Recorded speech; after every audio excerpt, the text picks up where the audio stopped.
Je voulais donc vous remercier tous les 5 de participer à ce webinaire qui sera, comme je l'ai déjà dit, disponible en replay sur nos différents réseaux sociaux et notamment sur la newsletter de l'incubateur HEC Paris.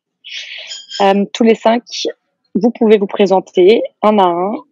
On va commencer par, dans l'ordre, je vais définir l'ordre comme ça vous évitera de vous couper la parole parce que je sens que ça va y aller. On va faire Piche, Jack, Antoine, Steph et Denis. Allez-y. Enchanté, c'est moi qui parle. Coucou, Valentin, ou Piche pour les intimes, et pas Pitch. Lisa, attention. Je dis Pitch. Cofondateur de Necker. Donc nous, Necker, on accompagne les marques pour leur permettre d'afficher leurs produits en 3 dimensions. Donc vous l'aurez deviné, c'est plutôt des marques dans le e-commerce et le retail qui du coup vont utiliser nos technos et offrir des expériences vraiment cool à leurs utilisateurs sur le site internet. Et on offre aussi la possibilité, en partant de ces objets en 3 dimensions, de créer du coup des packshots, donc des images produits qui vont pouvoir aussi utiliser sur leur site de vente en ligne. Et donc moi, Valentin, j'ai cofondé une première boîte auparavant qui faisait du big data dans l'immobilier. En parallèle de quoi je me suis amusé à faire des petits jeux vidéo en ligne dans lesquels j'ai commencé à faire de la 3 dimensions, et c'est ça du coup qui nous a amené avec Nico à créer Necker. Tout à fait. Donc Nico, Jack pour les intimes aussi. Moi du coup, j'ai rencontré Valentin en école de commerce. Je viens de la Réunion. Ensuite, je suis allé en école de commerce à Grenoble. Je suis allé à Dublin. Je suis allé à Paris. Donc clairement, j'ai fui le soleil après l'avoir connu pendant longtemps. Et je travaille depuis 2 semaines à la Réunion. Et on en parlera justement aujourd'hui. Hello, donc moi c'est Antoine, je suis le cofondateur de Tarmac, donc moi je viens de Bordeaux et puis ensuite Paris, un petit passage aux US où on a commencé Tarmac d'ailleurs, puis ensuite on a rapatrié tout à Paris, et donc nous on fait un logiciel pour les compagnies aériennes et les sous-traitants aéronautiques, donc c'est une super période en ce moment, pour les aider à optimiser la gestion de leurs opérations, donc le moment entre 2 vols. Pas vraiment sur la maintenance, mais plus vraiment sur l'optimisation de tout ce qui est gestion des opérations dans un temps assez court. Et on permet notamment aux compagnies aériennes alors de diminuer des retards quand il y a des avions qui volent, et quand il y en a peu qui volent, de en fait optimiser leurs coûts. Et aujourd'hui, on est une équipe encore assez jeune, mais on a une des particularités, c'est qu'on est passé en remote, et notamment qu'on a du coup embauché nos premiers employés en full remote et qu'on n'a jamais vu finalement. Et c'est de ça dont on pourra parler aujourd'hui. Salut Antoine. Steph, à ton tour. Allez, c'est parti. Enchanté, Stéphane, cofondateur de Demooz, une startup qui est basée entre Toulouse, Bordeaux et Paris pour ma part, parce que je suis ici à l'incubateur HEC. La particularité de Demooz, c'est j'ai toujours été à distance en tant que cofondateur. C'est-à-dire que ça fait 5 ans que je vis à Paris et que la boîte vit à Toulouse.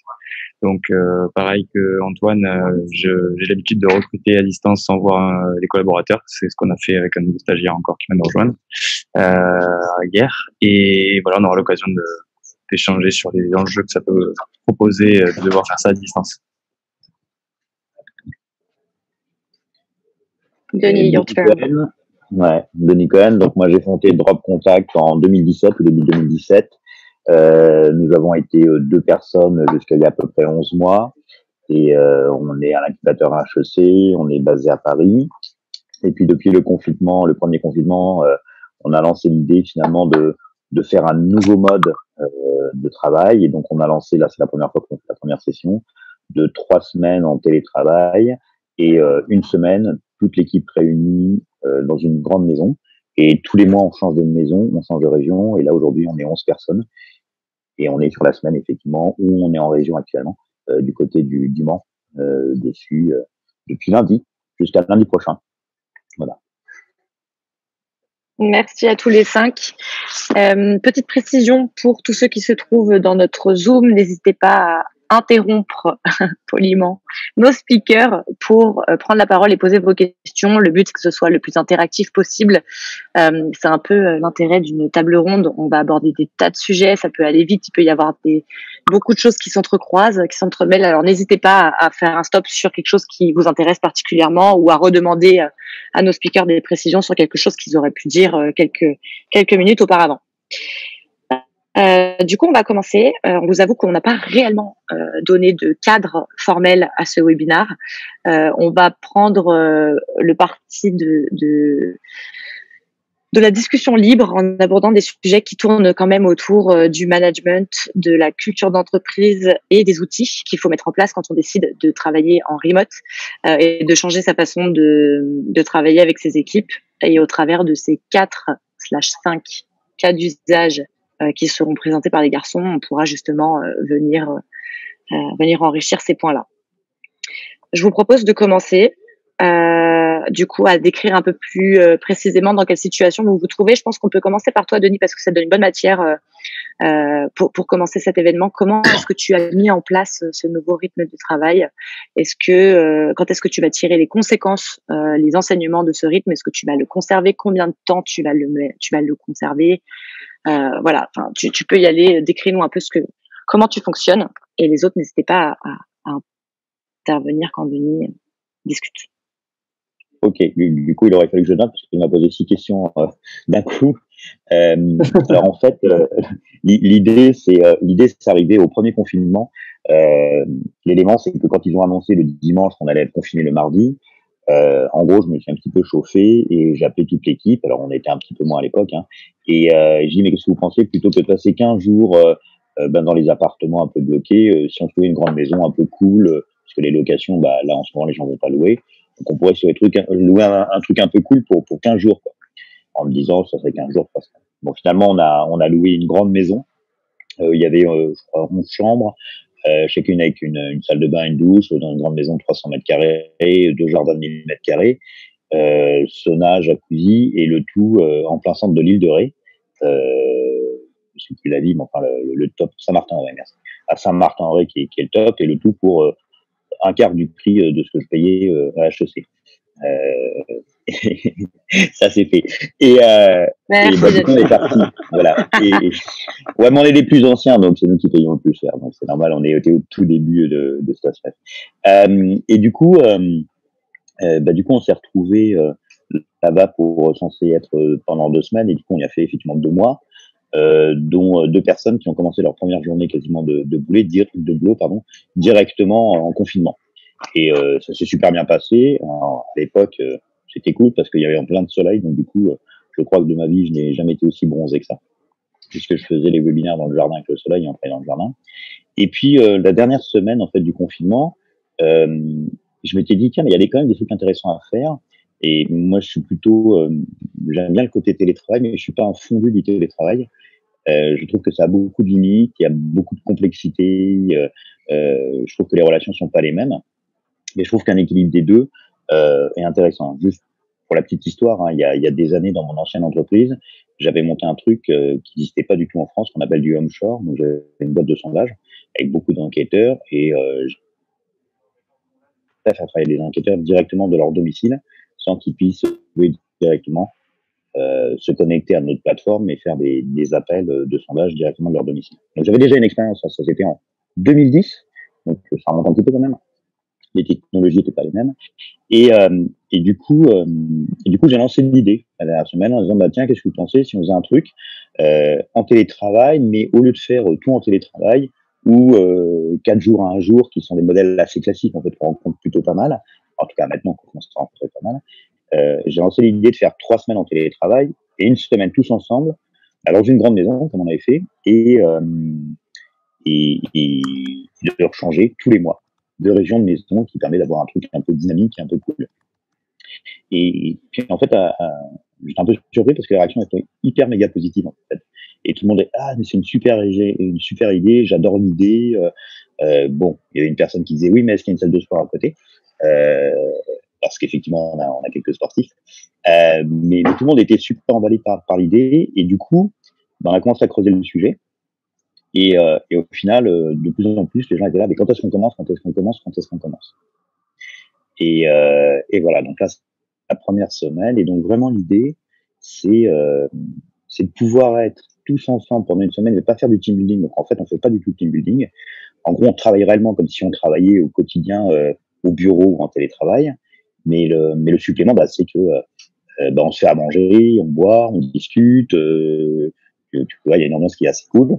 Ouais. Et ça a donné des contraintes en fait un peu particulières parce que la logistique peut être un vrai sujet en fait si tu l'as pas anticipé. Et ça, je suis très content qu'on l'ait fait. C'est-à-dire que dans la réflexion qu'on a menée, c'était de créer en gros des binômes, puisqu'on est aujourd'hui 11, de faire des binômes de manière aléatoire et en gros de dire bah, tel binôme c'est le repas du lundi midi, tel binôme c'est le repas du lundi soir. Et puis chacun a déterminé dans notre Google Sheet bah, en gros ce qu'il allait faire à manger, ce qui nous a permis de faire la liste des courses à l'avance.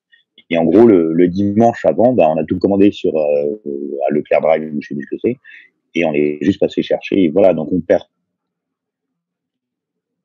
sur le logistique. Par contre, bah, tous les repas mangés pour le reste de l'équipe et clairement, ça crée quand même une émulsion assez intéressante aussi à ce niveau-là. Voilà en gros pour les choses. J'ai répondu à ta première question, Lisa? Ouais, tu peux aller sur les 5 suivantes. Mais je les ai oubliées entre-temps. Non, mais du coup, ça a l'air de hyper bien fonctionner. Ton équipe a l'air plutôt ravie. Est-ce que c'est toi qui est le chef d'orchestre de toute cette logistique, le choix des maisons, les trains, enfin tout ça, comment est-ce que tu gères? Ouais. Est-ce que c'est sur l'aspect logistique, pas du tout en fait. Le truc c'est que on a envie de se chauffer pour la prochaine maison et on t'entend mal, Denis. Ton réseau est à rude épreuve. ouais, non, ça va. Et du coup, tu vas proposer une réunion, bah voilà, il y a ces 10 maisons, on regarde tous et finalement on choisit 2 maisons. Donc c'est ce qu'on a fait là, tu vois, l'ensemble de l'équipe a choisi 2 maisons. Et puis après, bah voilà, on a fait la négo et on a pris l'une des 2 maisons. Pour l'aspect train, on a une chance assez incroyable, c'est qu'en fait, il y a une petite boîte qu'on connaît qui est hyper bien, bah, c'est l'incubateur HEC, donc c'est des potes trop cool et leur produit ouf, c'est Ocarito. Donc on passe par Ocarito comme ça, on ne s'embête pas et c'est vraiment super pratique. Pour l'aspect course, effectivement, bah, c'est un peu plus compliqué, donc on va optimiser ça. C'est vrai qu'on a Pauline chez nous qui a géré le truc, parce qu'en fait, chaque recette avec les ingrédients, quand tu dois faire la liste d'ingrédients dans l'autre sens, l'exercice est un peu plus compliqué. Mais donc ça, c'est des enseignements qu'on fait. Et bah là, on va choisir cette semaine la prochaine maison, la prochaine région et la prochaine maison où on va aller. Là, en l'occurrence, ça sera au mois de mars, début mars, parce qu'il y a les vacances scolaires. Donc avec les vacances scolaires, les locations sont plus chères. Donc on fait hors de vacances scolaires. On a pris ce critère en ligne de compte. Et j'ai une question qui me vient à l'esprit maintenant, et j'imagine que c'est un peu les mêmes choses que traversent Jack et Peach en s'isolant un petit peu. Si Denis, parmi ta team, il y a une personne qui peut pas se joindre à vous pour une raison X ou Y lors de la semaine, et toi, Jack, le fait que tu t'en ailles comme ça à l'île de la Réunion du jour au lendemain en laissant un petit peu ton équipe sous le soleil brûlant de Paris, est-ce que ça crée pas un peu des dysfonctionnements, ou comment est-ce qu'on maintient quand même la relation? Comment est-ce qu'on gère le management, quoi? Bah, là, en l'occurrence, on n'a pas le cas. Je sais pas si ça se produira un jour. Et de toute manière, pour répondre à ta deuxième question que tu avais posée tout à l'heure, l'idée, c'est que je pense qu'il y a un seuil, c'est-à-dire que cet exercice-là et cette manière de faire a un nombre de personnes maximum. Tu vas pas partir à 50 personnes ou une maison à 50 personnes, faire là après, tu t'organises une colonie de vacances, tu vois. Donc, en termes de logique, ça devient complètement délirant. Donc, je pense qu'il y a un seuil maximum, je sais pas, c'est 15, 20 personnes. Enfin, au-dessus, je pense que c'est vraiment très compliqué. Donc, nous, on va faire ça normalement plusieurs mois. Je ne sais pas si ça sera 3, 6, 9, je n'en sais rien. Après, on prendra nos propres locaux, mais l'idée, c'est vraiment entre le fait de quitter en partie l'incubateur, même si on est attaché et qu'on a encore des postes, et l'idée d'avoir nos propres bureaux, bah, c'est de se donner la chance de cette opportunité-là pour tester ça. Et puis créer aussi, l'air de rien, ça fait quand même un différent entre les gens, parce que quand tu te retrouves tous les mois comme ça, tu discutes, tu échanges, tu vois, tu prends une bière dehors alors qu'il fait froid, bah, au bout de la 4e bière, l'ambiance est un peu plus sympathique. Et quand tu fais ça pendant une semaine entière, tu as forcément créé une relation qui est très différente que de la relation via Zoom ou via Meet au quotidien, où, c'est ça perso, j'en suis absolument très convaincu, c'est écrire dans Slack, écrire sur des visios, c'est pas du tout la même relation que quand tu peux discuter de visu. Tu vois, là, je suis en train de parler, je sais pas, il y a 40 personnes ou 30 personnes, bah, tout le monde écoute et il n'y a pas du tout d'interaction. Tu vois, moi, j'ai tendance un peu à pousser les gens d'ailleurs en disant, bah, si tu commences à faire des échanges, et tu remarqueras que dans l'habitude qu'on a tous, c'est plus facile. Enfin, la conversation que tu vas avoir au téléphone avec quelqu'un va être forcément différente de la conversation et de la relation que tu vas avoir en visio ou sur Slack. Et donc moi j'ai tendance un peu à pousser en disant bah tiens, s'il y a un truc, t'as échangé 3-4 messages sur Slack dessus, bah passe un coup de fil et parle de vive voix, quoi. Alors du coup, qu'est-ce que vous avez mis en place tous les 5 pour maintenir ce lien-là et le développer quand on est à distance? Nous, on a un peu la même règle comme on a un peu la même règle que Denis aussi, où sur Slack, en gros, les débats sont interdits sur Slack. En effet, dès que la conversation part trop loin et devient trop compliquée à suivre sur Slack, c'est un indice évident que tu dois passer à un autre mode de conversation. Et donc, la solution la plus logique, c'est soit tu fais un call avec toutes les parties prenantes du sujet, un call vidéo, ou alors un call téléphone avec la personne concernée, quoi. Mais c'est clair que nous c'est un truc aussi qu'on s'est fixé. Ok, travailler à distance, mais c'est pas pour autant qu'il faut couper entièrement le contact avec les personnes et se limiter que à des conversations Slack. Sinon, évidemment, ça marchera jamais. Et donc ça, c'est une des règles aussi qu'on s'est donné. Parce qu'effectivement, je pense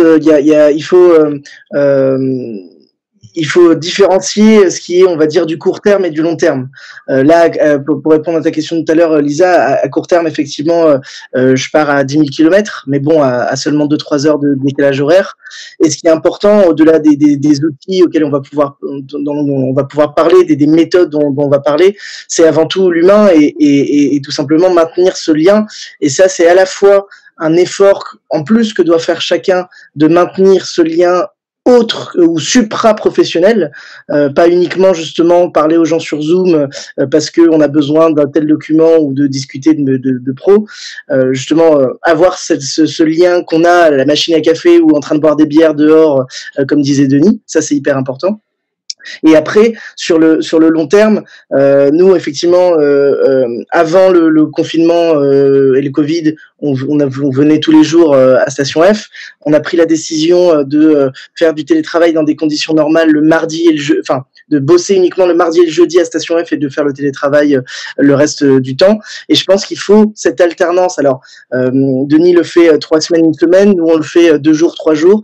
Il faut cette alternance et je crois pas plus que ça au full télétravail, parce qu'à mon avis, il y a des moments où il faut pouvoir se retrouver pour pouvoir discuter, et l'échange physique est plus facile que l'échange digital. Je pense pas que l'échange digital soit impossible, mais l'échange physique est plus facile, et pour ça, il faut se donner les moyens. Et je pense que c'est avant tout de l'effort humain, et tout simplement maintenir à la fois une certaine forme de productivité, parce que qui dit télétravail dit forcément des problématiques de productivité, en tout cas un point d'interrogation, mais aussi justement un lien social et un effort humain à faire. Alors, du coup, Antoine et Steph, vous qui êtes dans cette situation-là de façon constante, ce n'est pas que lié au Covid, est-ce que vous avez des conseils à nous donner, des choses que vous utilisez et qui fonctionnent bien pour maintenir un ordre collectif, une dynamique collective et tout ce dont on vient de parler? Antoine, après toi, vas-y. Moi, c'est surtout, il y a une chose en plus qui était, qui est intéressant dans notre expérience, c'est que nous, on prévoyait pas d'avoir au début des gens en télétravail. Au début, c'était vraiment, on était contre ça sur les premiers membres de l'équipe.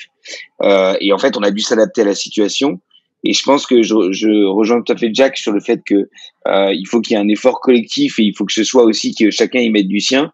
Et tu vois, nous, donc, ce qui s'est passé, c'est qu'on a dû embaucher nos premiers employés et on s'est dit bon bah on a commencé à chercher sur Paris, puis on a cherché un peu partout, pas que sur Paris, et on a trouvé quelqu'un qui paraissait très bien, mais qui paraissait très bien non seulement par rapport, alors c'est un dev, donc non seulement par rapport à ses compétences de développeur, mais aussi justement sur ce côté humain. Sur lequel on savait, on avait eu un très bon fit et on savait qu'il ferait l'effort. En plus de ça, ce qu'on a mis en place, alors je sais que je coupe un peu à cause du fond, désolé. Ce qu'on a mis en place aussi, c'est des rituels. En gros, l'idée, c'est de non seulement avoir un team meeting toutes les semaines, des team meetings tous les jours pour faire des daily, mais en plus de ça, on essaye par exemple à chaque réunion d'avoir au tout début de la réunion 2-3 minutes maximum. Il faut vraiment par contre que ce soit 3 minutes, mais de chit-chat, de petites discussions, vraiment sur discussion machine à café, comment ça va, ok. Et ensuite on kick off la réunion. En plus de ça, on a On essaie de voir une fois toutes les 2 semaines minimum des réunions où là, c'est vraiment le coup de la bière pendant le confinement, quoi. On se prend une bière et on discute par Zoom. Et après, on continue toujours d'apprendre, hein. C'est-à-dire que ce qui est intéressant aussi, c'est pour ça que on a pris cette personne, c'est que de lui-même, il nous donne, il se dit, bah tiens, si on essayait de faire ça, et si on essayait de faire ça, et du coup, ça rajoute toujours des nouvelles choses. Même si je tiens à préciser que après le Covid, l'idée c'est que cette personne vienne quand même une semaine par mois à Paris.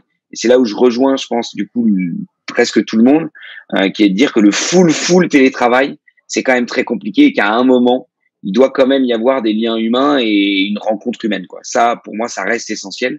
C'est juste que pour l'instant, ça n'a pas eu lieu, donc on construit quand même, et ce sera très important ce qu'on construit maintenant pour l'après, mais il y aura quand même cette semaine à Paris. Steph, c'est compliqué aussi. Ouais, je dis c'est compliqué aussi parce que tout le monde n'est pas forcément à l'aise à l'idée de travailler à distance, en tout cas de chez soi, parce que ben voilà, tu vas être plus ou moins bien installé chez toi et le bureau c'est aussi un confort et une certaine sérénité pour le travail, quoi. Donc après moi je te rejoins Antoine là-dessus. Nous ce qu'on a remarqué, donc moi je suis à distance depuis toujours comme je l'expliquais en introduction. On a aussi nos petits rituels avec aussi les petits chit-chats au début des réunions, donc ça c'est sûr. Et en fait, ce dont je me rends compte, c'est que petit à petit, ça fait partie de la culture de l'entreprise. C'est-à-dire que les employés de Toulouse, ils ont largement plus l'habitude de me voir en visio que de me voir en physique. Et du coup, notre culture, c'est ça en fait, c'est que ça descend comme ça. Après, on se parle beaucoup au téléphone.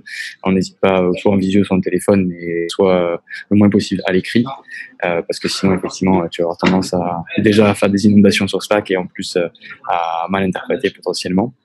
Donc, justement, comment vous gérez les conflits à distance? C'est pareil que la gestion des conflits en présentiel? Ouais, il y en a, c'est sûr. Et le fait que tu aies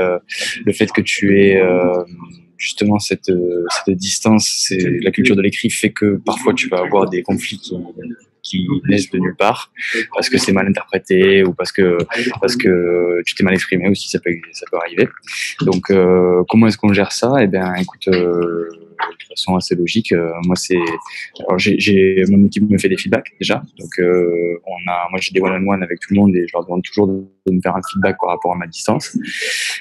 Donc j'ai toujours ce moment-là de prendre une prise de feedback très ouvert, on est très tourné vers le feedback chez nous et ensuite vraiment pouvoir être le plus libre possible de partager comment on ressent une situation, quoi. Donc ça fait là aussi partie de la culture.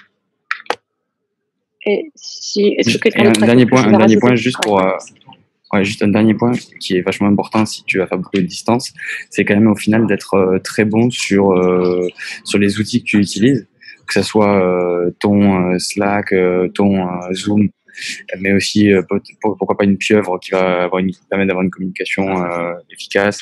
Ici à Station F, parfois le Wi-Fi est pas bon, je passais directement en 4G parce qu'en fait tout de suite dès qu'il y a de la frustration technique, bêtement technique, on t'entend pas bien, ça capte mal, et bien ça casse quelque chose. Donc on a investi dans des outils et des dispositifs qui nous permettent d'avoir des bonnes communications. Ça, est-ce que tu peux lister ces outils? Est-ce que chacun d'entre vous peut lister ces outils et les mettre dans la conversation? Pour nous, c'est pas révolutionnaire, hein. On a une pieuvre qui nous permet à Toulouse de faire des bons enregistrements et ensuite ne serait-ce que déjà passer en 4G si ton Wi-Fi est pas bon. Et déjà tu couvres déjà le scope, mais je pense que c'est bien de faire l'effort parce que si chaque jour tu te retrouves frustré parce que les gens n'entendent pas, ils tendent l'oreille, machin et tout, tu pourras jamais développer une relation agréable de travail et encore moins de management comme ça, quoi. Donc c'est basique, un micro, une bonne caméra. Pour nous, c'est ça. Et voilà.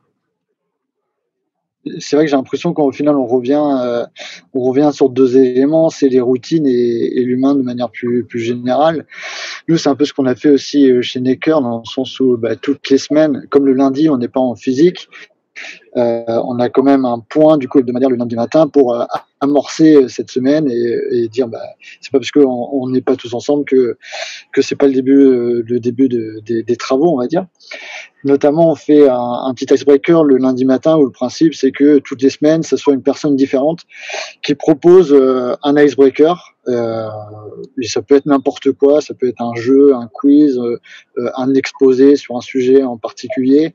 L'idée, c'est juste d'avoir un moment comme ça d'une demi-heure pour démarrer la semaine où on n'est pas juste orienté, je sais pas, roadmap, avancé, etc., mais plus détente. Pour garder aussi des moments où on échange et on découvre des uns des autres. Et dans les autres routines aussi qu'on a mis en place, qui est aussi très qui est aussi très orienté sur l'humain, c'est qu'on a mis en place ce qu'on appelle des challenge week.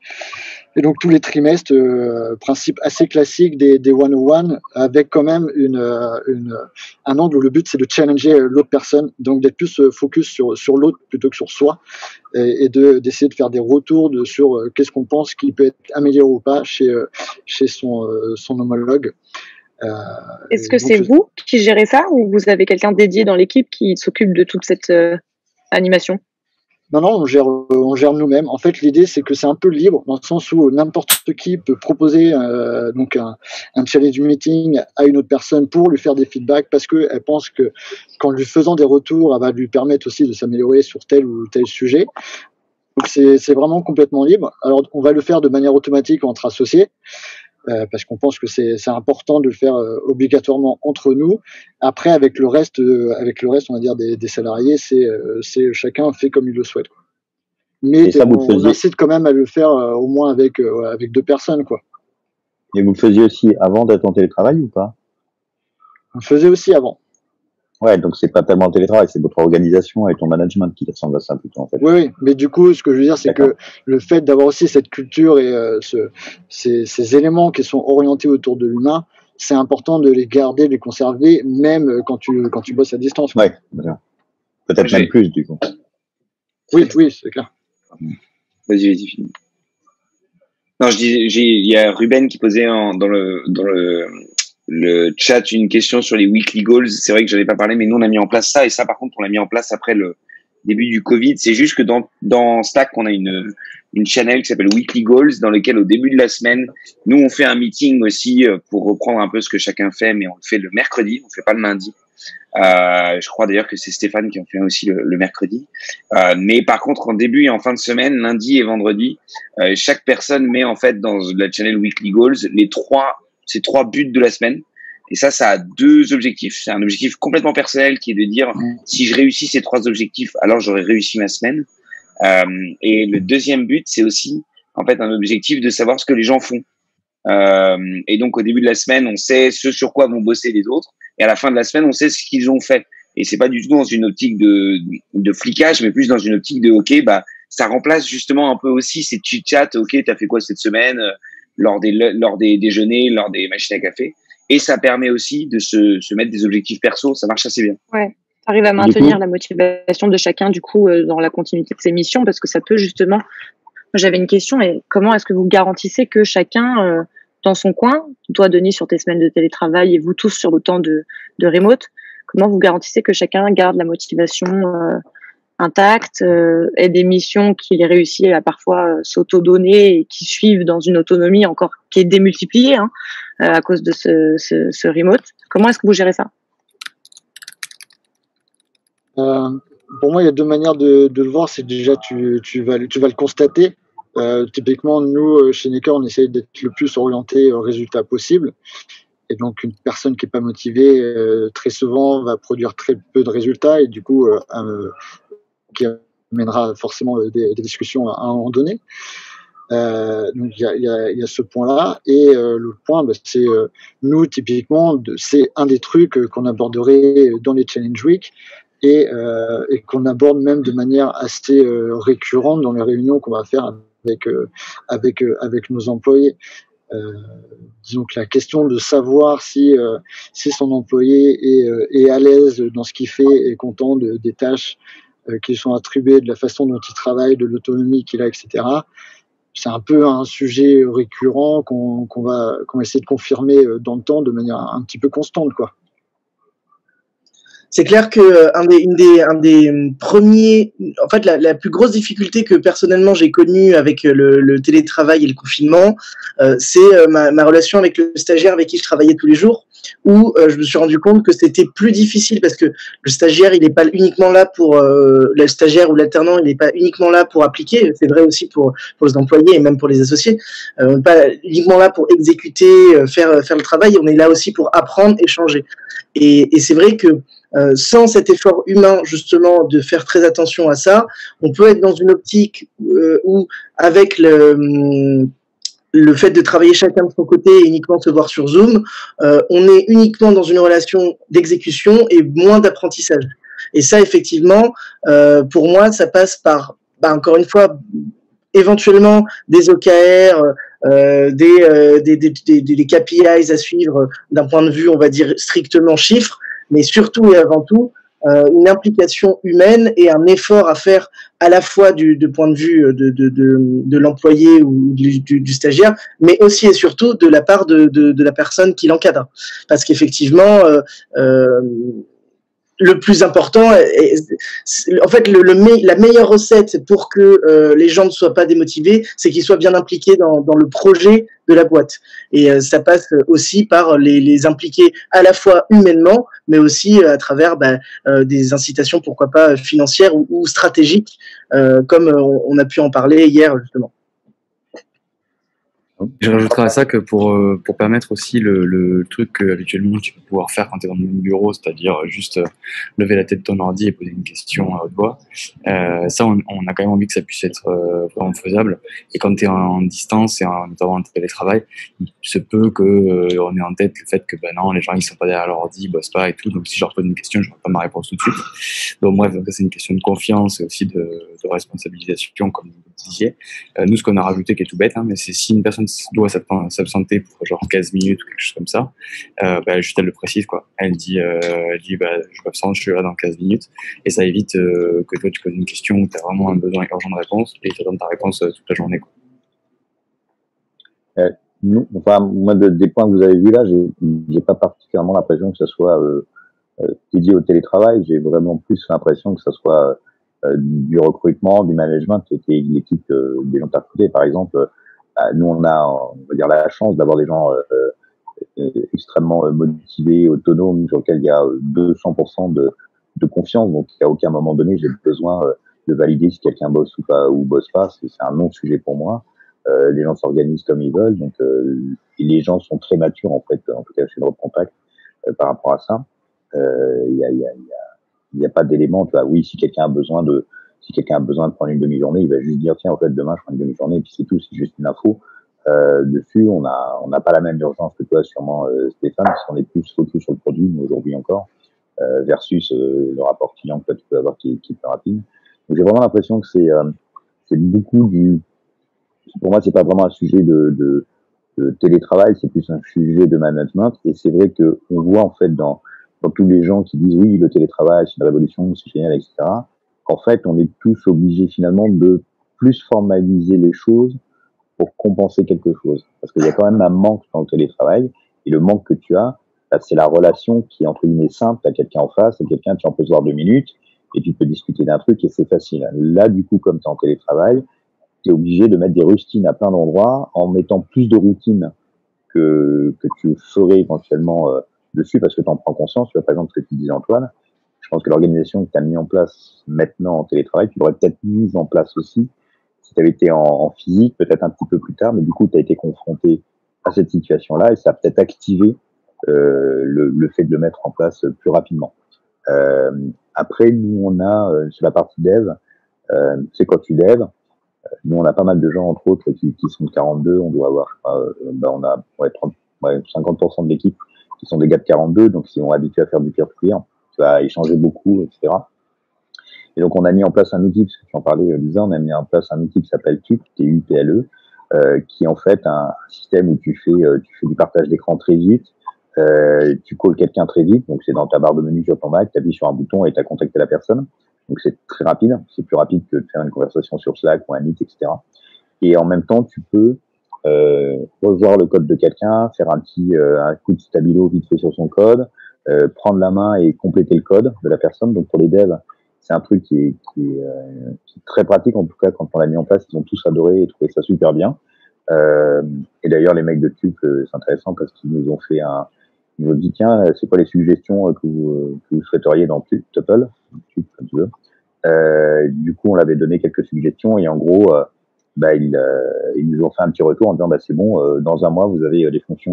Donc il y a une assez grande rapidité en tout cas sur l'évolution de ce produit qui est franchement vachement bien. En tout cas les devs et Patrick notre CTO aussi apprécient beaucoup de pouvoir échanger très vite avec les devs parce que dans la journée tu fais des allers-retours dessus. Donc franchement si jetez un petit coup d'œil là-dessus pour ceux qui ont une équipe de dev un peu forte et qui sont encore sur du dev produit, c'est vraiment cool. Mais voilà, je pense qu'il y a vraiment globalement les plus gros sujets de toute manière sont des sujets de management, quelle que soit la manière dont tu travailles, que ce soit à distance, pas à distance, etc.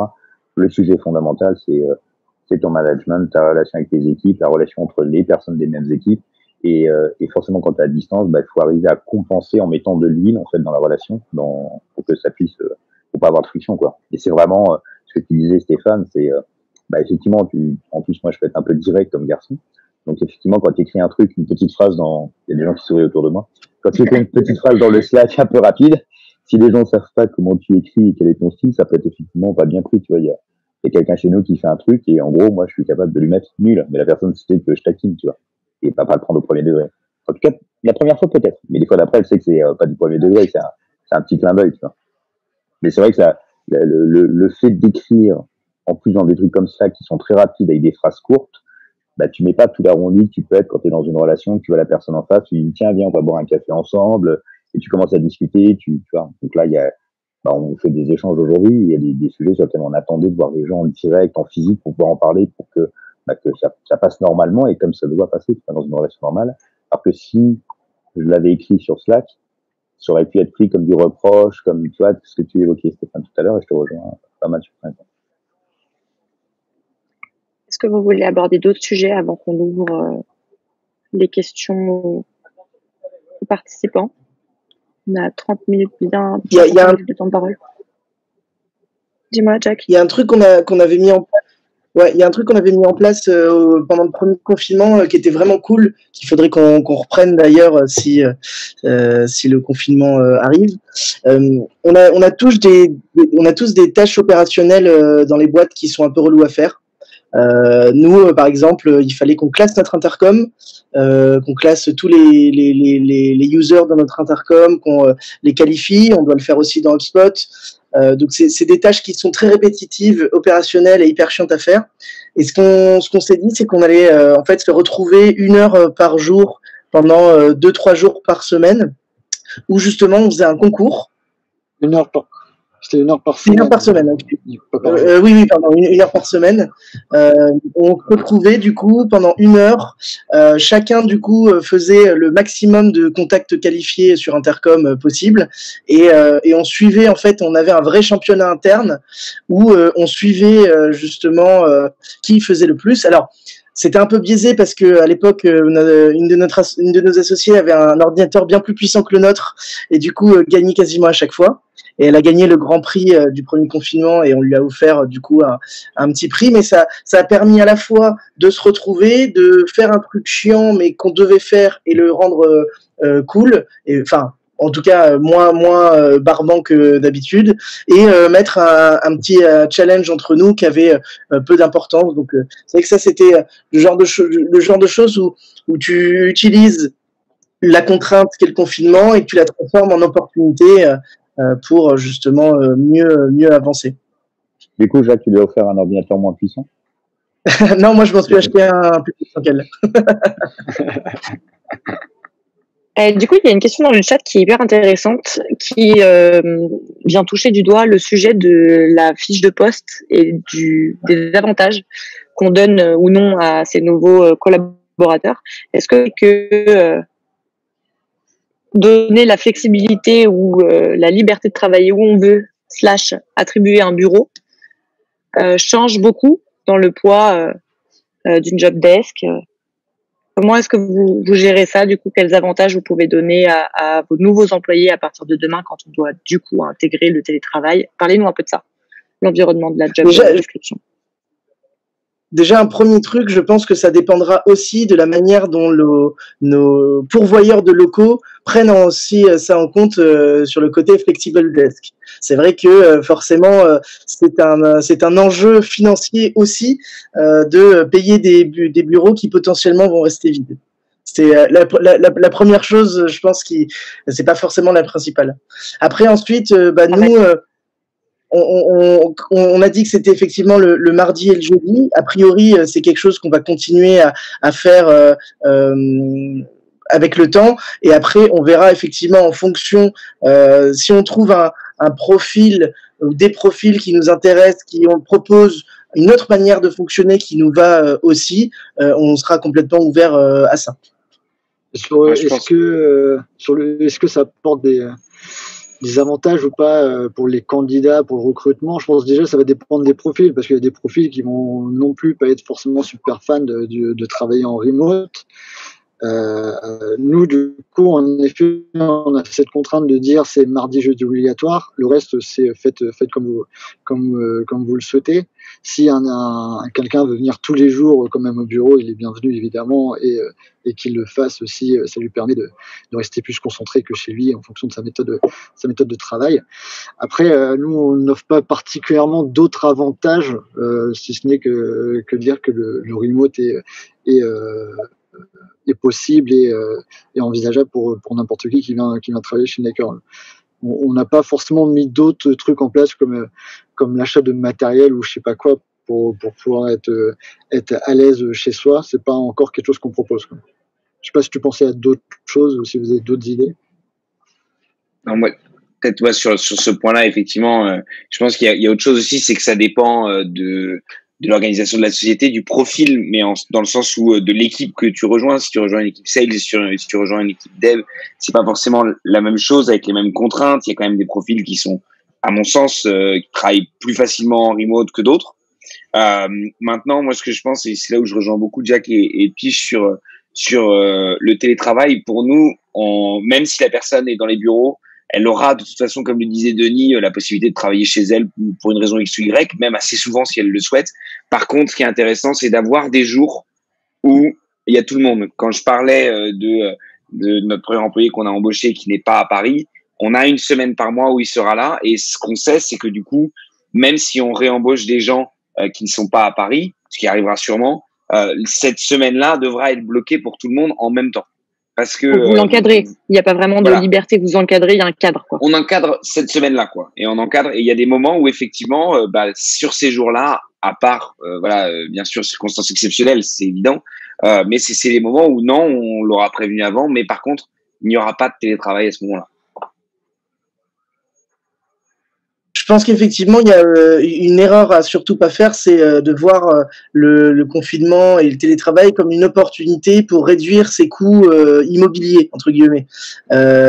Déjà, pour moi, c'est une erreur à deux niveaux. Le premier, c'est que, comme on le dit depuis le début, on perd un peu d'humain, etc. Il faut quand même mettre en place justement pas mal de choses d'un point de vue logistique, mais même d'un point de vue coût, temps, productivité, le calcul n'est pas bon.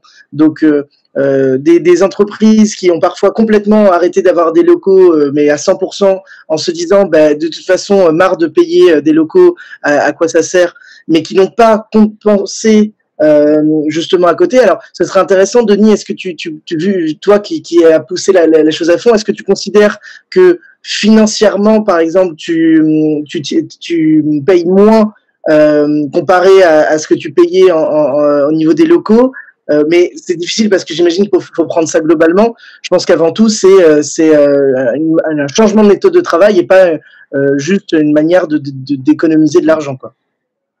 Ouais, non, c'est pas en soi, c'est pas vraiment une manière d'économiser de l'argent, même si dans notre contexte, c'est différent, puisque comme tu sais, à l'incubateur HEC, tous les mois, tous les trimestres, la place augmente un petit peu, et que comme je disais, Pierre, nous, on est les plus vieux des plus vieux, tu vois, on a encore des places à l'incubateur, je donne pas le prix, mais enfin, on paye un peu plus cher que tout le monde, on va dire ça comme ça.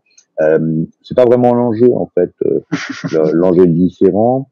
L'un de l'autre, on s'y retrouve très bien aujourd'hui, tu vois. C'est la maison, je crois, sur la semaine, c'est peut-être 2400 euros.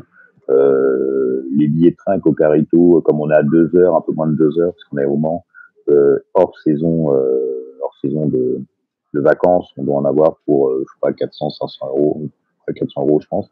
Sachant qu'on a des personnes qui viennent de Bordeaux et de Marseille, deux personnes qui viennent de Bordeaux et de Marseille, dessus. Plus encore un peu la nourriture. Ouais, l'un dans l'autre, on est à peu près dans les mêmes types de budget pour 11 personnes, tu vois. Tu partirais à l'étranger demain, Denis? Genre comme notre Guillaume qui est à Playa del Carmen? Non, je partirais pas à l'étranger parce que là, je trouve que tu as beaucoup plus de contraintes administratives, de passeports, de billets, de perte de temps pour aller à l'aéroport, d'attendre l'avion, que tu vois, l'avion est pas à l'heure, machin. Ça, c'est plus dans le cadre d'un team building. Donc, si tu veux faire une semaine de team building dans l'année et dire oui, on part à Bali, on part au Baléares ou un truc comme ça peut être très cool, ou en Italie ou je sais pas où, tu vois. Peut-être après le confinement, évidemment.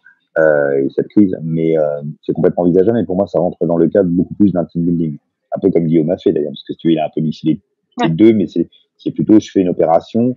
Quand tu es parti en janvier l'année dernière à Bali pendant un mois, c'était plus une opération un peu de team building et de plusieurs entrepreneurs, ouais, et puis des entrepreneurs ensemble réunis. Donc c'est un truc très cool, hein. Mais nous, c'est plus un fonctionnement, c'est plutôt le fonctionnement entre guillemets, je vais dire au quotidien. Qui est une autre approche, tu vois. Comme tu évoquais, il y a pas mal de boîtes qui font 4 jours en télétravail, 1 jour en présentiel ou l'inverse. C'est un truc qui est assez connu. Nous, c'est très atypique, hein, le fait de se réunir une semaine tous ensemble, c'est plutôt ça d'ailleurs qui dénote. Hein. C'est le fait qu'on soit tous ensemble, tu vois, dans les commentaires sur un petit post LinkedIn qu'on a fait. D'ailleurs, qui a pas mal bougé très vite, en fait, on a dû avoir plus de 200 likes très rapidement. Je sens bien que c'est des choses qui interpellent les gens. Et une des questions, c'est de dire, mais vous êtes H24 ensemble? Bah ouais, on est H24 ensemble, tu vois, mais tu crées autre chose, en fait.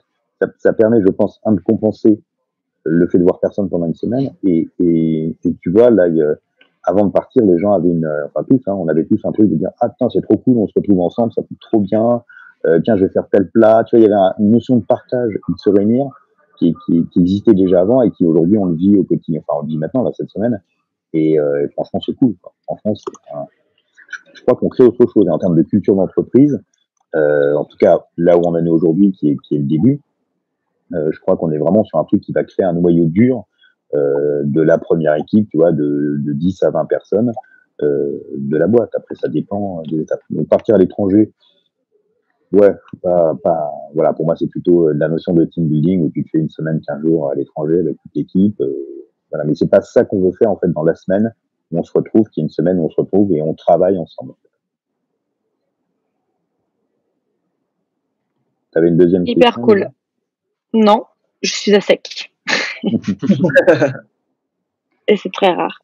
Non, mais j'aimerais bien ouvrir les questions aux participants. Je vois qu'il n'y en a pas beaucoup dans le chat, mais n'hésitez pas à interagir si vous avez des questions à poser à l'un des 5 garçons. Antoine, on voit plus ta tête, c'est très drôle. Peut-être en ouvrant les micros directement pour quelques questions, Lisa. Peut-être plus en ouvrant les micros pour les gens. Peut-être plus en ouvrant les micros pour les gens, le visuel. Ouais. Plutôt qu'à l'écrit, non, pour les questions, c'est pas. Parce qu'on est dans l'humain, plus que dans l'écrit, n'est-ce pas? Eh ben, je vous laisse vous démuter, hein, en fait. Je vais juste... Bon,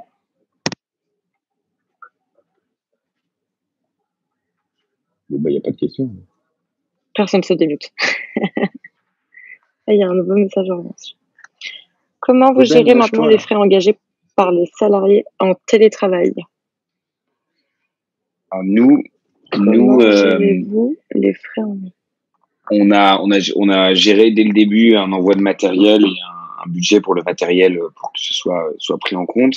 Et ensuite, par contre, c'est vrai que même s'il il a pas de bureau à Paris, on paye tout ce qui est aller-retour depuis chez lui jusqu'à Paris et son logement à Paris quand il vient la semaine par mois. Donc tout ça, c'est pris en compte, mais c'est pris en compte dans finalement le package, puisque nous on l'a embauché comme ça. Ça a été clair depuis le début et ça a fait partie de l'embauche. Après, il n'y a pas d'autres. Enfin, on lui paye pas son internet, par exemple. Ça aujourd'hui, non. Alors, moi j'ai un sujet là-dessus, c'est que le premier salarié que j'avais dans la boîte était effectivement à Bordeaux, et donc c'était un contrat de travail en télétravail avec un certain nombre de choses mises en place.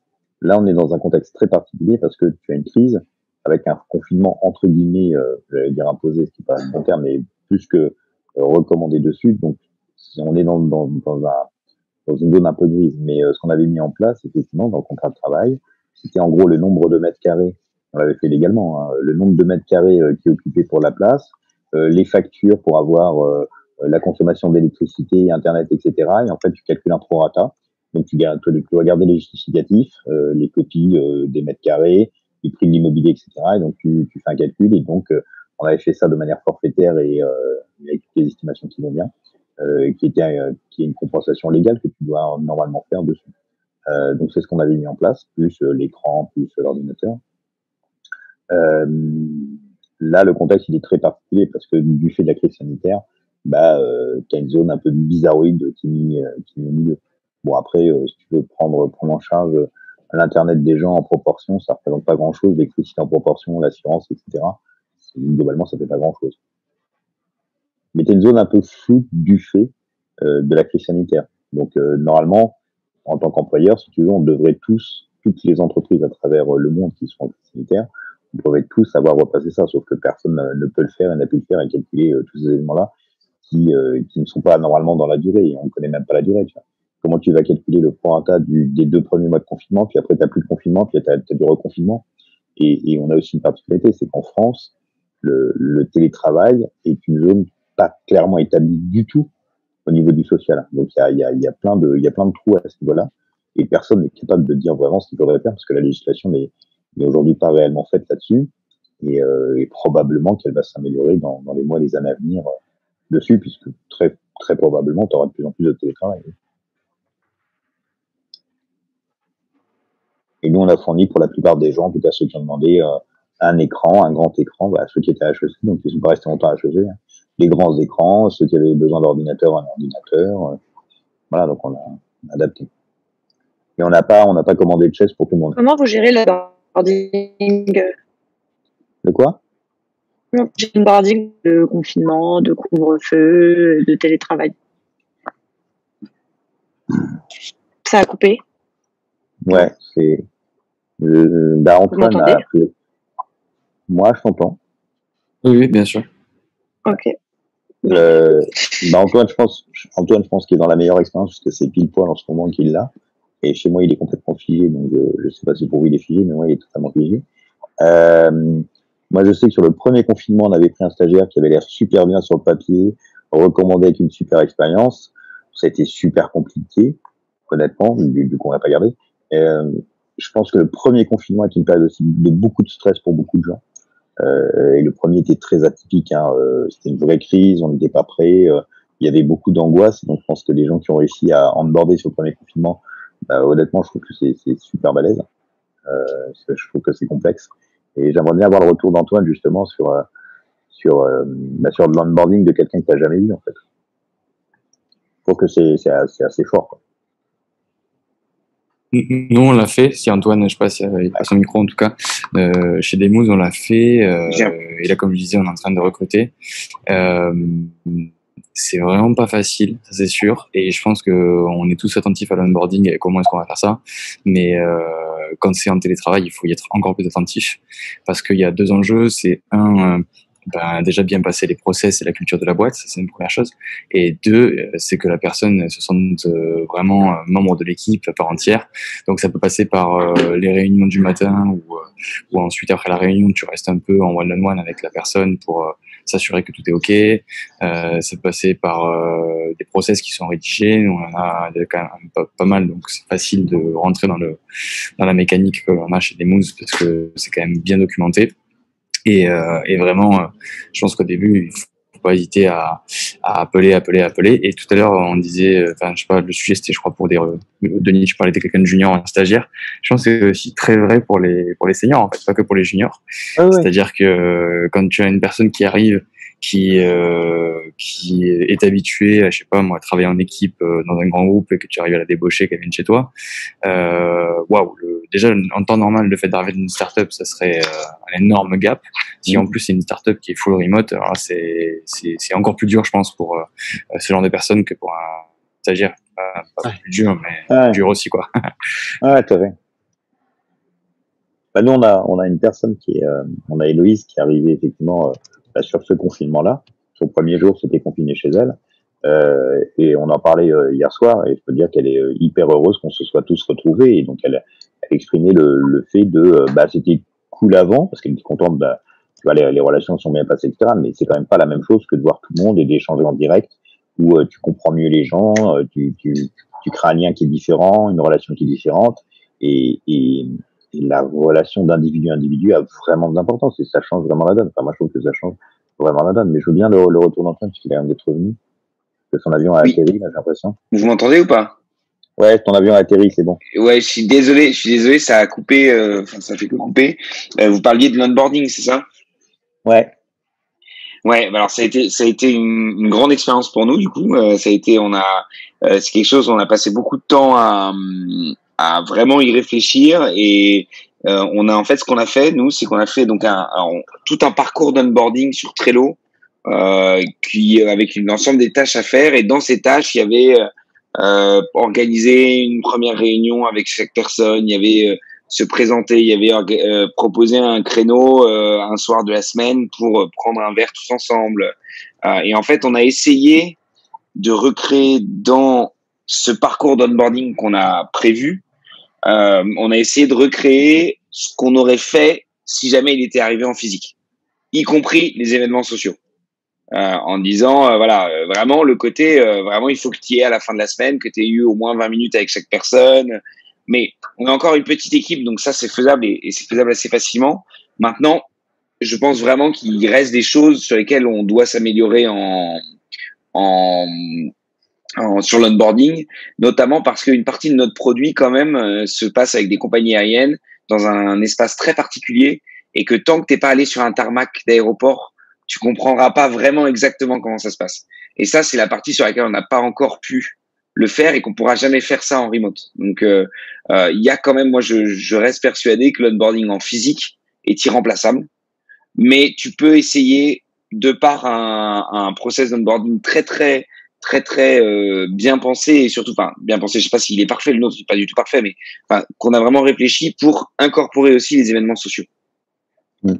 Ah, mais je pense que, bon, déjà bravo, parce que tu as réussi à passer la marque dans ta phrase, ta propre marque de boîte, Tarmac. Mais, c'est bien joué. Mais tu vois, ce que je trouve, c'est qu'on fait tous, en fait, on est tous contraints d'être beaucoup plus formalistes et beaucoup plus de processus à mettre en place pour compenser ce qu'on ferait naturellement. Et donc, ça oblige. Alors, je sais pas si c'est un plus ou un moins. En tout cas, c'est plutôt un constat de ma part. Et du coup, ça met beaucoup plus de cadre dans les choses. Mais c'est là où je te rejoins quand tu vois tout à l'heure, tu disais que peut-être le weekly sur Slack, on l'aurait fait de toute façon. Tout à fait. Mais là, on l'a fait plus vite, et on y a pensé vraiment, tu vois, pour répondre à un besoin qui serait peut-être apparu à un moment, et on aurait trouvé cette solution. Et je pense que, effectivement, l'onboarding en physique, sur les premiers, on aurait peut-être été beaucoup moins cadré que ce qu'on l'a été là. Et là, vraiment, on a vraiment pris beaucoup de temps, parce qu'on sait tous que c'est quelque chose de très important, un onboarding. Il faut que ça se passe bien, et il faut s'assurer que la personne se sente bien, intègre bien la culture, et qu'elle puisse monter en régime assez rapidement. Donc, on y a vraiment réfléchi, on a mis un cadre, mais ce qui est sûr, c'est qu'on se resservira de ce cadre finalement, même quand on retournera en physique.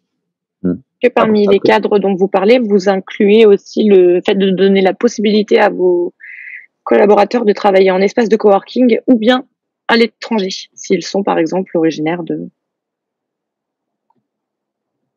Alors, espace de coworking, on n'a jamais eu le cas.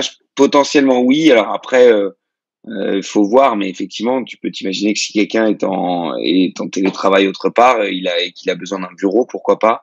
Hors de France, C'est plus compliqué pour plusieurs raisons. La première, c'est que nous, on a quand même cette semaine à Paris, un séjour à Paris, donc que ce soit dans certaines équipes des jours dans la semaine, d'autres des semaines dans le mois, mais il y a quand même ces semaines à Paris qui sont importantes. Et de suite, de la même façon que Denis aura un petit peu plus, et essaye de ne pas aller faire sa semaine à l'étranger, je pense que c'est un peu pareil pour nous. C'est-à-dire que logistiquement, c'est tout de suite un autre truc, c'est un autre challenge.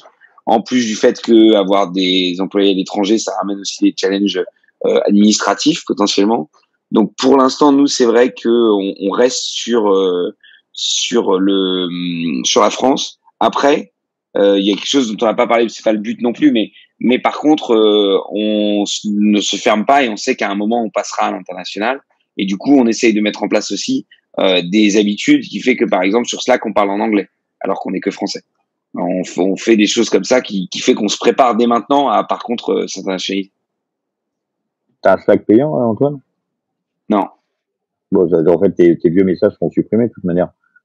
Oui, mais à un moment, quand tu passes au Slack payant, tu passes au Slack payant, il y a une partie de l'historique que tu récupères. Ouais, bien sûr.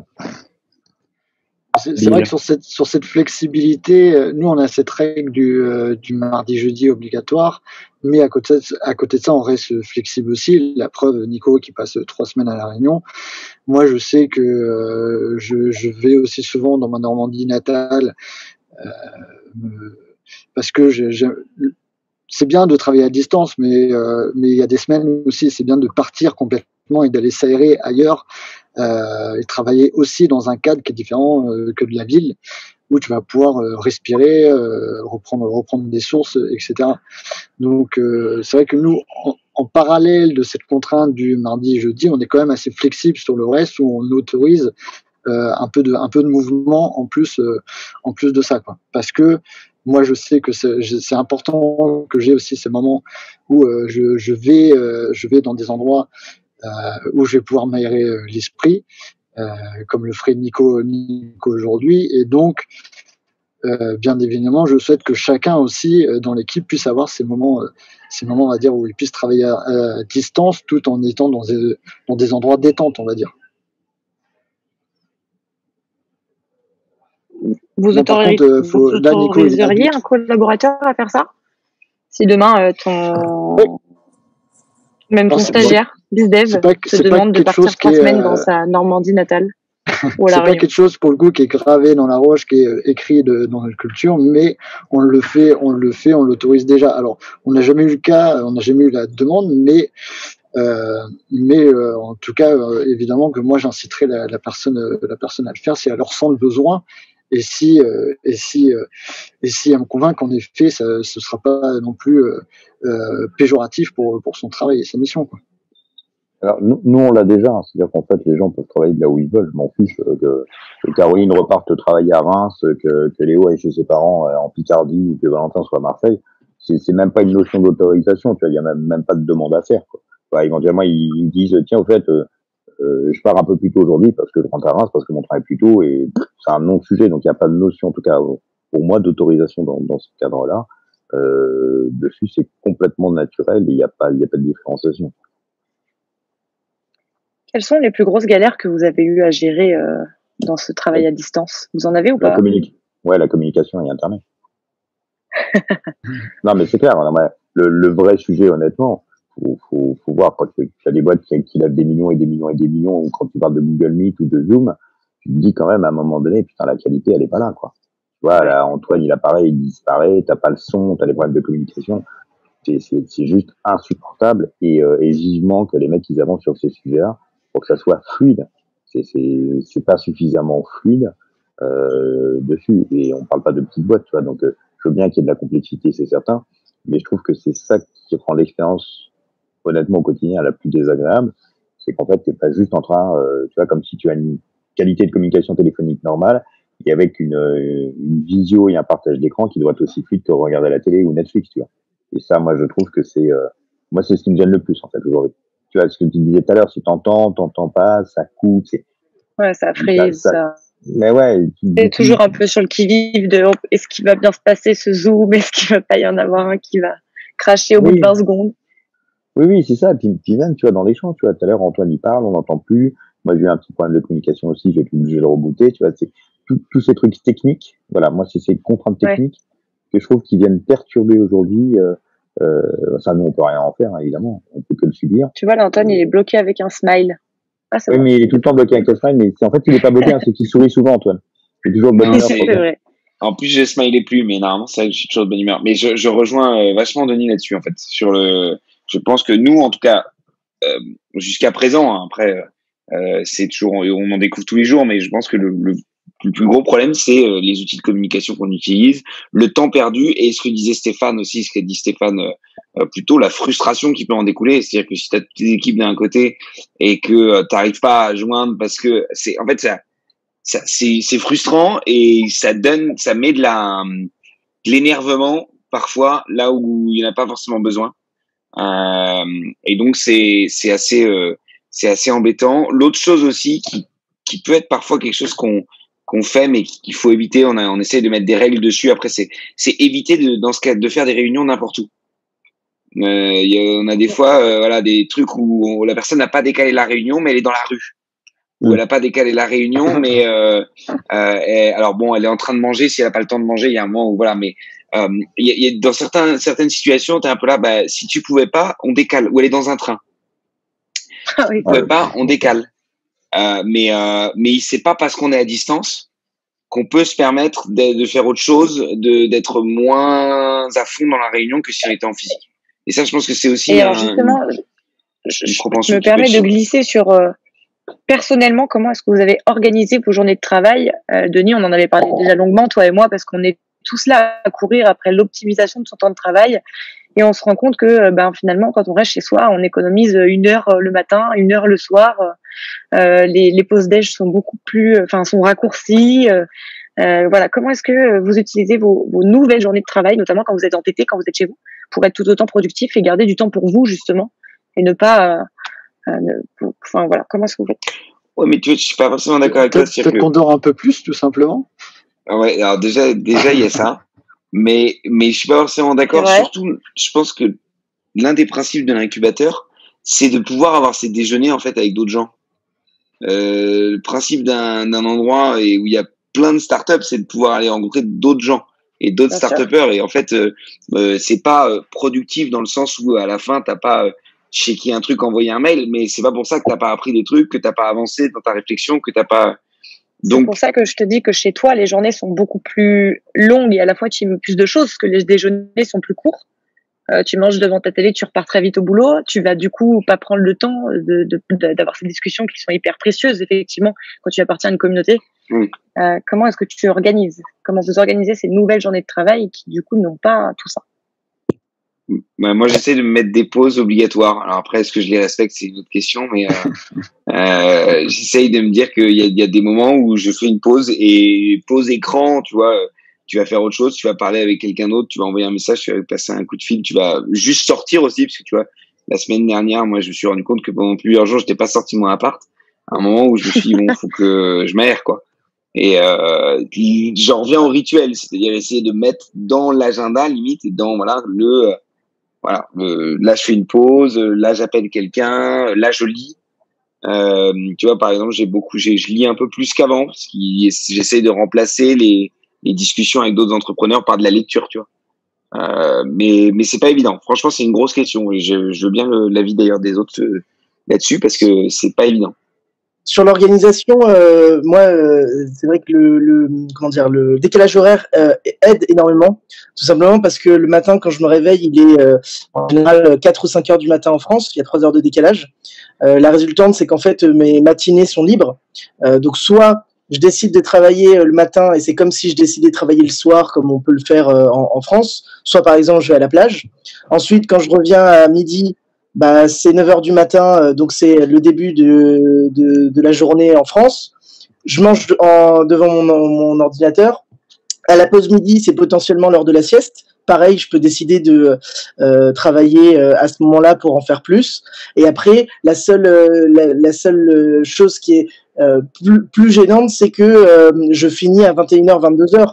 Mais en semaine, au final, par rapport à toute on va dire la flexibilité que ça m'apporte et la possibilité de couper et de faire d'autres choses, j'avoue que c'est un rythme de travail qui est assez satisfaisant.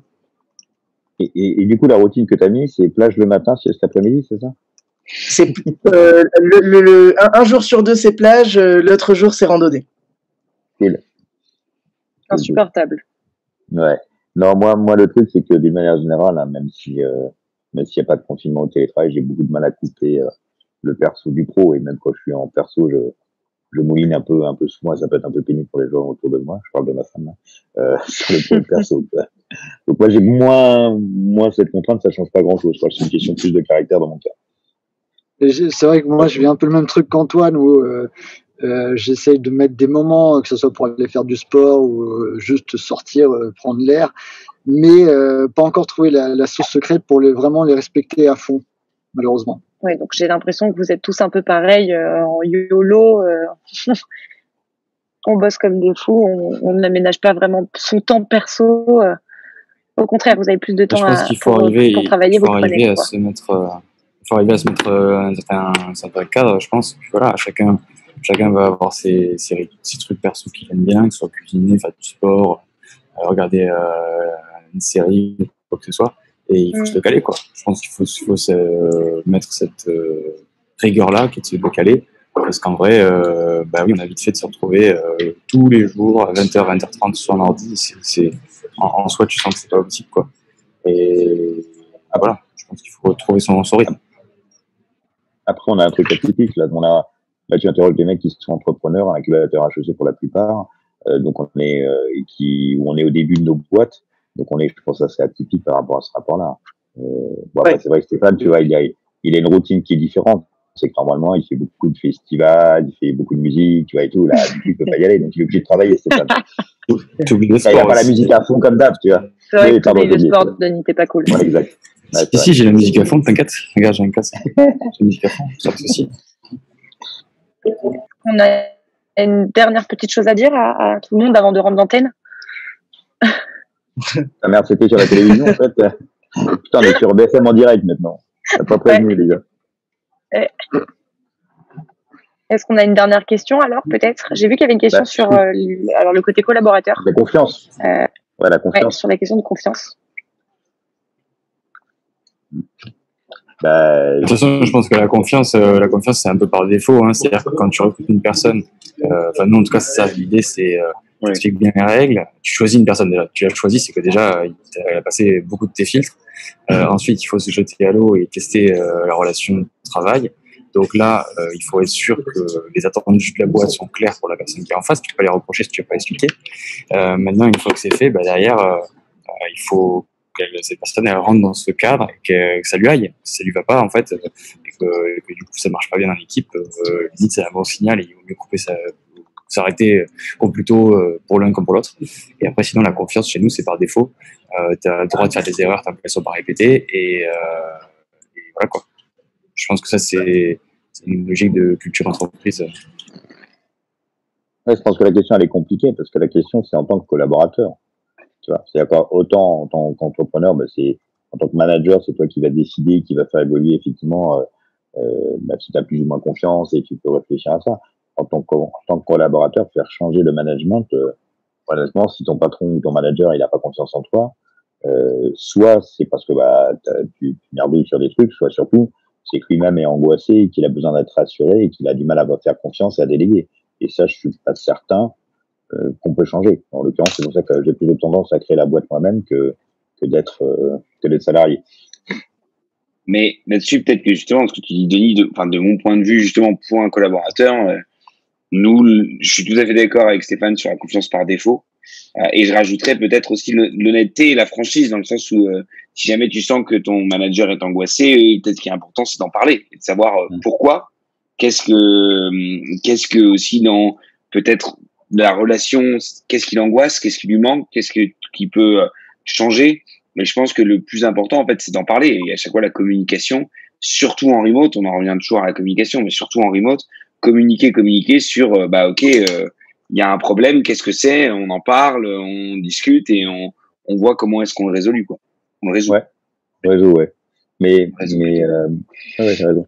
Mais C'est pas enregistré. Parce qu'en fait, ça touche plus le psychologique en fait qu'autre chose.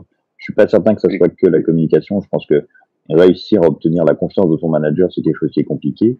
Et si tu veux, moi, j'ai tout de suite confiance dans les gens.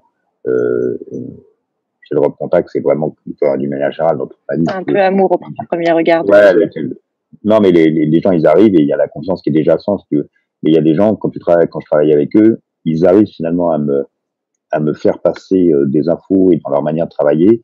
Et du coup, ils vont gagner encore plus de confiance de ma part. C'est-à-dire qu'à un moment donné, bah, je sais que j'ai plus rien à dire, quoi. Je dis le truc, je sais que c'est fait, que c'est géré, que les personnes sont intelligentes, qui sont autonomes, et je les pousse à être autonomes de plus en plus. Ça me peut aller forcer. On a un exemple, hein, que je cite, que tu connais sûrement, Lisa, c'est que nous, on était demi-finalistes du Galion, et il fallait faire, pour pouvoir être finaliste du Galion, il fallait faire une vidéo.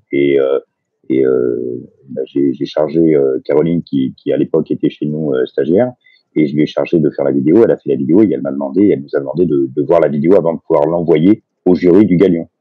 Et c'est pas rien le Galion en fait dessus. Et en fait j'ai refusé. Je lui ai dit bah non, parce que ça ne servira à rien. Je te fais entièrement confiance dessus. Et si je vérifie et que je suis politiquement correct, je veux dire c'est très bien. Si je suis pas politiquement correct et que tu me poses la question, forcément je dirais j'aurais mis plus de bleu, plus de rouge, plus de ceci, plus de cela, moins de cela. Mais en fait j'en sais rien de plus que toi. Et donc tu as 200% ma confiance, parce que si on est finaliste du Galion, bah une grande partie, quasiment tout le mérite sera sur toi dessus. Et puis si on se loupe, bah en fait c'est pas très grave. Et en l'occurrence, on a été finaliste du Galion et Caroline est embauchée aussi. Voilà. Donc c'est aussi une manière, non mais c'est aussi une manière de pouvoir proposer aux gens de monter en compétences et de leur faire une preuve et un témoignage finalement de la confiance que tu es capable d'en mettre en quelqu'un, d'accorder à quelqu'un. Et si les gens finalement bah, ont envie de ça, bah, ils vont pouvoir effectivement monter en compétences et du coup de prendre de plus en plus d'autonomie. Et c'est comme ça que pour moi, j'arrive à déléguer avec une totale confiance. Donc tu as forcément au début ce mode qui est, c'est pas d'observation, mais ce mode de transmettre vers quoi tu veux aller, de compréhension, d'échange. Pour le coup, en télétravail, c'est plus compliqué. Hein. Mais d'échange, pour que les gens comprennent bien quelle est la patte, quelle est la culture, quelle est la direction, quelles sont les choses sur lesquelles tu veux que ça fonctionne pas.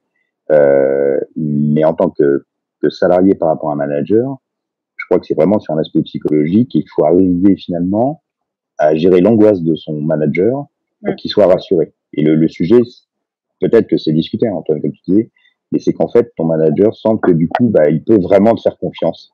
Et que quand il va te demander quelque chose, bah, du coup, tu vas le faire, mais tu vas le faire mieux, tu vas faire des suggestions. Voilà. C'est très compliqué, je suis entièrement d'accord, et c'est beaucoup de subtilité, et je suis probablement pas le meilleur pour ça d'ailleurs, je pense. Et bien, sur ces belles paroles, nous allons effectivement rendre l'antenne. Merci à tous les 5. Et merci du plateau d'HEC. Merci à tous nos participants en direct du plateau HEC Paris. N'hésitez pas à nous contacter sur incubateur@hec.fr et nous mettrons dans la rediffusion l'ensemble des liens qui vous mèneront vers les entreprises et les contacts de chacun des 5 intervenants qui étaient dans ce webinaire. À très bientôt. Denis qui nous montre sa petite, très vite. Sa petite, qui n'est pas petite, mais qui a l'air très confortable. Profite bien, Denis. Ouais. À bientôt. Et on vous dit à très bientôt. Bye bye. Bye bye. Bye. Ciao.